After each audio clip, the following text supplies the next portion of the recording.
Hello, how you doing? My name is Tommy DiPietro, and what I really wanted to talk to you today about is obesity and overweight.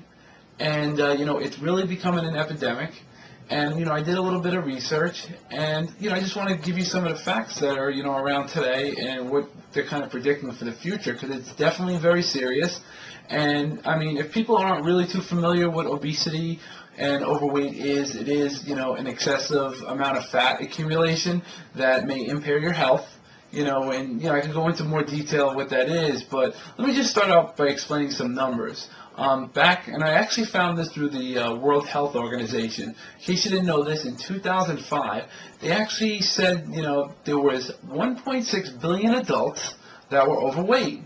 And another number they came up with, they said about 400 million were obese. Now adults, what do you think, adults 18, 21? No, this is 15 years old. The adults today are overweight or obese, and this is very, very unhealthy. And what they did was the WHO, which is the World Health Organization, they made a prediction. By the year 2015, they are estimating that there are going to be 2.3 billion adults that are overweight and approximately 700 million that are obese. I mean, these numbers, they're not good. And, I'm a person that had problems with my weight at one time, and I was able to get it under control. And I really, thought it was important that I share this with you, to see different ways on how, to see what the actual problem is. And, it's real crazy today. I mean, what causes obesity? I mean, that's one of the major things people want to know. And what it is, people today are decreasing their physical activity. More and more ways of doing things differently, as in, we're changing our methods of transportation. It's easier for us to, drive somewhere than actually just take a walk down the block.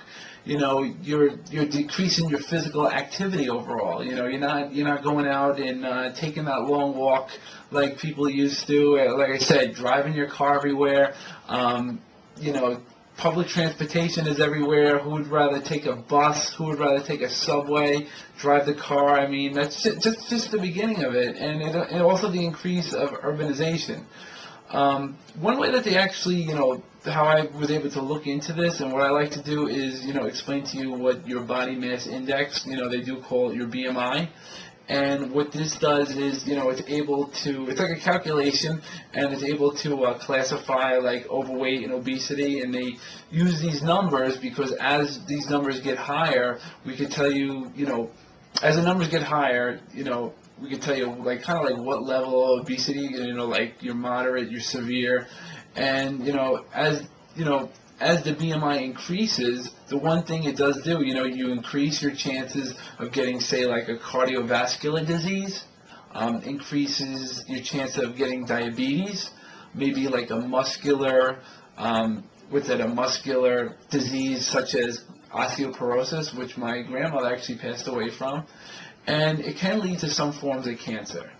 So, I mean, this is very, very serious, and, it's just, people say, I do what I could do, there's no way to prevent it, I'm this way because I'm this way, and, there's some things that do cause this, realistically, is, the diet of foods that people eat today.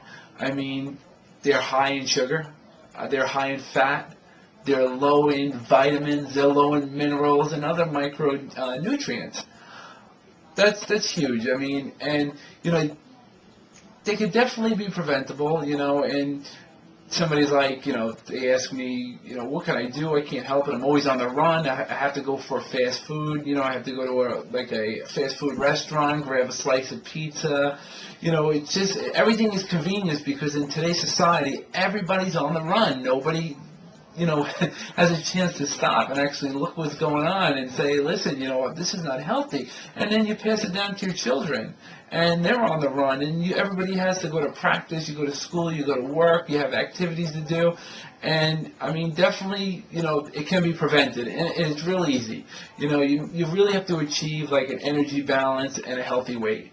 And things what you could do is, increase your fruits and vegetables. Why not take a piece of fruit? Why not take some vegetables to work? Have an extra, vegetable for dinner instead of, say, potatoes instead of your rice, instead of macaroni every night. Definitely limit your sugar. I mean, that's something you could do just every day, little by little, just be aware of it. Another thing you could do is, increase your physical activity. Maybe instead of taking the escalator, maybe take the steps. Maybe instead of parking in front of your office, maybe parking at the other end, taking a walk at night. Instead of, watching TV, you do 20 push-ups during the commercials. I mean, there's little things that really can make a difference in your health. And I really believe in this because, when I took off my weight, I was at a moderate obesity level at 255 pounds. And what I was able to do was, I was able to help myself. What I did was, instead of, I lowered all my fat levels, and, I raised my levels of fruits and vegetables. I ate very healthy, very colorful, lots of vegetables, lots of protein. What I did was, the amount of protein, the amount of calories of protein that I was able to consume in the right meal plan helped me lose the weight. So, it's been almost 15 months since I've taken that weight off, over 30 pounds, and, I'm still 210 pounds. I feel great, and definitely it's something you need to do. Another thing, water consumption is very important, and, what I can only say is, you only live once, you want to enjoy yourself, yes, but, you just really have to be careful.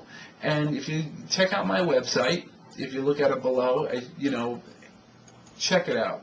Sign up for my newsletter. I can provide you with more information. And if you need help, my name is, you call me Coach Tommy. I like to help people, do the right thing and, make yourself healthy. So thank you for your time. I do appreciate it. And hopefully I'll see you again. Have a great day.